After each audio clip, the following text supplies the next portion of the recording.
Hello everyone, here are OS Reviews. You're watching our comparison between the Huawei MediaPad M5 8.4-inch version against the Lenovo TAB3 P8, also known as the 8 Plus. About a few months ago, we reviewed the 8 Plus, and I called it back then the best $200 Android tablet. In fact, it's one of the better, newer Android tablets on the market, period. But now that a few months have passed and the MediaPad M5 is out, I thought, why not do a quick comparison? Now, it's not completely fair to compare them directly head-to-head because there are a few differences in pricing. Lenovo's tablet here retails for about $200, and the newer Tab 4 8 Plus, which again has the same Snapdragon 625 as the last generation version, retails for about $250, and that's compared to Huawei, which is pricing theirs MRSP around $450. But you can actually get it on Amazon for about $299 currently. So there's still about a $100 price difference between the two, but Lenovo's is definitely more budget conscious. Otherwise, both of these have a rough 8-inch dimension, but this one is a flat 8 inches versus 8.4, so Huawei's does have a slightly larger display. In fact, if we wake it up from sleep, we should be able to see that very quickly here. A bit larger bezels on the Lenovo versus the Huawei, which has a smaller top bezel there. Otherwise, we are talking about a full HD display, so 1080p versus Quad HD or 2K, but both are using IPS LCDs as opposed to AMOLED. Otherwise, again, we have a Snapdragon 625 on the Lenovo, which is an octa-core processor clocked at 2 GHz. It's a very tried and tested chipset that we've also been seeing quite often on Xiaomi phones.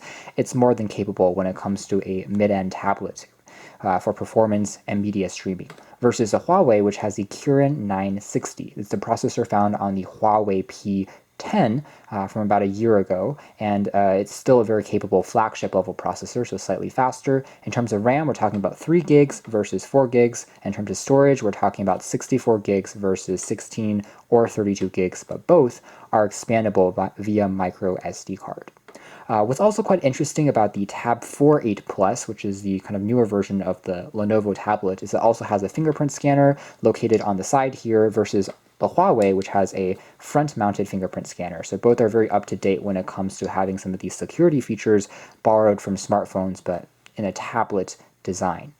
There are, of course, differences when it comes to the build. Huawei is giving us premium from the specs to the construction, and that includes this 2.5D curved glass, which gently slopes over from the left, the right, and the top and bottom, giving it a bubble-like appearance, and more importantly, if you're swiping between different panels, it feels very smooth and responsive, versus the Lenovo, which has a more conventional flat display.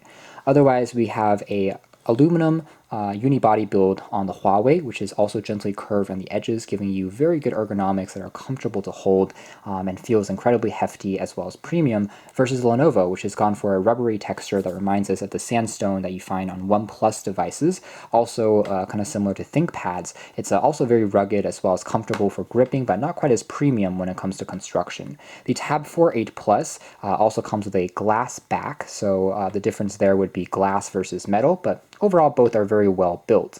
On the rear, we have an 8 megapixel camera on the Lenovo versus 13 megapixels on the Huawei, but the Huawei doesn't have an LED flash like the Lenovo, which illuminates darker environments and can act as a flashlight. Otherwise, what's also interesting is the audio, because both of these tablets have multimedia in mind when being built, and Lenovo is actually using Dolby Atmos technology for the sound enhancement versus Huawei, which has gone with Harman Kardon audio. So if we take a quick look at the sides here, on the Huawei, we have access to the first kind of speakers, and then on the Lenovo, there's also the first speaker. We have Type-C for charging on the Huawei. On the top here, we have the second speaker for the Huawei and the second speaker for the Lenovo, and we have micro USB on the Tab 3 8 Plus, but again, the Tab 4 8 Plus with the same internal specs comes with also Type-C, so very similar in terms of I/O with the Huawei. But there is a standard headphone port on both Lenovo models, but there's no standard headphone port on the Huawei, which is a little bit disappointing. So starting with the lock screens, we can see some differences in the approaches by both manufacturers. Through the years, Lenovo has definitely pared down their skin on top of Android, and what we have on the Tab 3 as well as the Tab 4, which makes it so compelling, is a almost stock version of Android. It's very close to vanilla. Obviously, we still have a few customizations built on in, as well as bloatware and some utility tools that Lenovo have built from the ground up, including a clock app, file manager, things like that. But it's a lot heavier in terms of the overhaul with EMUI, which is Huawei's version of Android. It's built on Android Oreo in this case, and it's called Emotion UI. But We can see that in the sense that a lot of the icons are a bit more similar to iOS, but at least there still is a universal app tray that is like standard Android that you can bring back in the settings if you want to. Otherwise, you can see the drag-down notification shade has been heavily altered in terms of the design, but we can still have access to largely the same functions give and take. Underneath the hood, we also have the traditional array of connectivity, including Wi-Fi, GPS, and Bluetooth, so all of those are standard across both, although Huawei does have a version of this tablet that includes 4G LTE cellular connectivity that the Lenovo does not offer. Interestingly, both camera interfaces are actually quite similar, at least the main splash screen here, but Huawei has the ability to cycle left and right to give us additional settings as well as selection modes, and on Huawei we can also use a swipe gesture, but it brings through a panel that looks like this, which allows us to change things like the resolution, the ISO, exposure, manual controls, things like that. Even though I personally think that camera quality on a tablet really isn't a huge deal, just because you'll probably still be using your phones at the end of the day for doing most tasks, I have to say that the Huawei, of course, has a slightly sharper as well as more realistic looking colors, a bit more vibrant and poppy, versus the Lenovo, which is seemingly a bit more overshadowed, over-sharpened, and overexposed in some areas. But for a tablet, both of these cameras are actually already quite good, and for things like document scanning, they actually do the trick pretty well. And we can tell in this competing shot that was captured roughly at the same time that Huawei pulls in a bit more detail as well as colors that are slightly more realistic versus the Lenovo, which has slightly darker as well as fuzzier edges along some of these trees. So next, let's take a quick look at the audio differences, because again, that is one of the main selling points of any tablet is for the media consumption experience. Let's launch into YouTube on both. First of all, the reception quality for Wi-Fi is actually about the same on both tablets. You can tell that we have about the same in terms of 3 out of 4 bars on both in terms of connectivity, and both are actually pretty strong in terms of signal strength. We are actually pretty far from the router right now, and they've loaded up the track here actually very quickly on both, which is definitely a good sign. So let's start with the Lenovo, and we are about 50% volume right now, as you can see. Tap on play.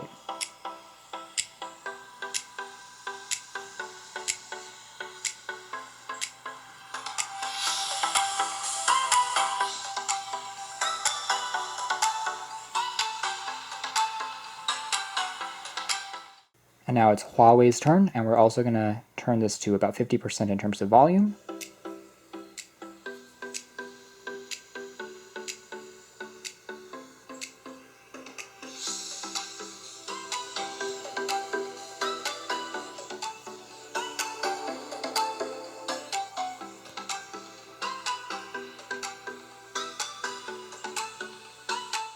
I'd say that the general volume output is about the same. In fact, at 100%, these are both very loud tablets, just thanks to the stereo speakers on both. They can fill a small space without any problems, and you probably don't even have to bring along a Bluetooth speaker in many cases. But the overall quality is for sure stronger on the Huawei, just because there's a bit more detail and there's a bit more depth to the sound, especially with things like bass. It definitely resonates a bit more, and it has a clear distinction between, let's say, low notes as well as the highs and the mids, compared to the Lenovo, which has a slightly more muffled overall sound. But again, on its own, it's already an excellent, excellent speaker for a mobile device. Time for web browsing, and we are requesting the full version of the site on both tablets, and let's try refreshing it on both as well. And we can see that on the Huawei, it's definitely a little bit faster to completely refresh, but as a whole, they're both actually pretty quick, not a huge difference, in fact, in terms of the speed. And that's a testament to really how good the Snapdragon 625 is. In fact, it's a super capable processor, especially when it comes to real-life use. Even if in synthetic benchmarks, it's not going to be quite as impressive as the Kirin 960 or Snapdragon 800 series. You can tell how on this, there is a slight, it is slightly faster. It's a bit more smooth when you do things like pinch to zoom. On here, it can occasionally be a bit more jumpy, but as a whole, again, both processors are still going to feel neck on neck when it comes to real-life performance.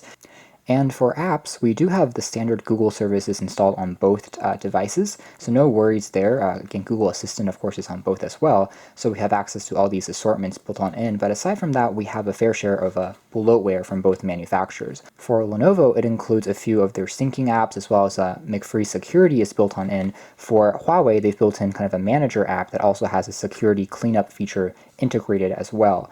And Huawei has also integrated many of the social media services like Facebook, Messenger, Instagram, also Netflix have been built in by default, including Booking.com. And on the Lenovo, it's a bit more less obtrusive. You don't have as many preloaded apps as that. But utility programs like the gallery, in addition to notes, have also been redesigned by Lenovo. So you can see that, again, this is their own interface that they're doing here. And on both tablets, we have the standard Android or Google keyboard, so they both support swipe and gestures, things like that, and they both work quite well for some light productivity if you want to do things like Word, Excel, PowerPoint. Some slight differences would probably be the Android version. Huawei is slightly more up-to-date because this is the newest Android tablet that just came out, based on Android Oreo, so it has a few more extra built-in features like long holding to access quick shortcuts, kind of like Force Touch on iPhones, that you won't have on the Lenovo because it's technically running on Android 6.0 or 7.0 out of the box. So Nougat versus Oreo, it's technically one generation out of date. So that's one thing to keep in mind if you want to have the latest software patches, if you're worried about security, things like that. But they're both going to support all the latest games and titles from the Play Store and be downloaded and will run without any problems. When it comes to battery life and performance, it's also an area where Huawei has a slight edge despite the fact that they have pretty similar capacity sizes. The Lenovo is slightly smaller, around 4,500 milliamp hours versus 5,000 on here, but it also has a larger screen and a higher resolution. But on both tablets, I could comfortably use them for about 3 days before I needed to recharge them with moderate use, and they can get standby for about a week before you need to recharge them. Both charge up in roughly the same amount of time as well, which is around 2 hours. Delete everything from the memory to clear everything up, and now let's launch into Tank Hero, which is the app that I've installed on both, and see how quickly it takes to launch. And you can tell that on the Huawei it is a little bit faster. Performance, as I'll show you now, is really largely the same. So if I kind of restart this level here and start moving things around, you can tell that there's really no drop frames, there's no latency lag either, everything feels quite smooth, responsive, and again the screen is very immersive to interact with. And then going over to the Lenovo, let's try playing back this level as well. And the same thing can be said. Again, really no drop frames, as you can see here, as I'm rapidly moving around. Interacting with the display is sensitive. Viewing angles are very good. Even though technically 1080p is a step below Quad HD, and it should be a bit more noticeable on things like a tablet where you have a larger surface area than, say, a phone. And so if you squint or put the display really close to your eyes, you can definitely feel that this one is sharper, has less pixelation, but you really won't tell it when you're watching videos or holding it from a feet from your eyes. So that's more or less it for our comparison between the Lenovo TAB3 P8, also the TAB4 P8, which is again using the same processor and RAM configuration, along with the Huawei MediaPad M5. And rather than taking this as a straight-on comparison between two tablets which are priced slightly differently, I think that it's also a good metric for comparing, let's say, middle-end or mid-end tablets with a flagship-level devices. And for many consumers out there, mid-end devices are really all you need to get by. It already has an impressive display, good audio quality, pretty decent camera, and good build as well at an affordable price. But obviously, if you want a flagship, you are getting all the bells and whistles, including, again, the best display, the best build, as well as technically the fastest performance out there. But whether you need all that horsepower, again, depends on the individual. It's also interesting to see how there are so many similarities and parallels between these tablets, which are by two of the largest Chinese electronics companies currently on the market. And it's also interesting just because Lenovo, maybe 5-10 years ago, were a slightly bigger force to be reckoned with, and now Huawei is starting to become this new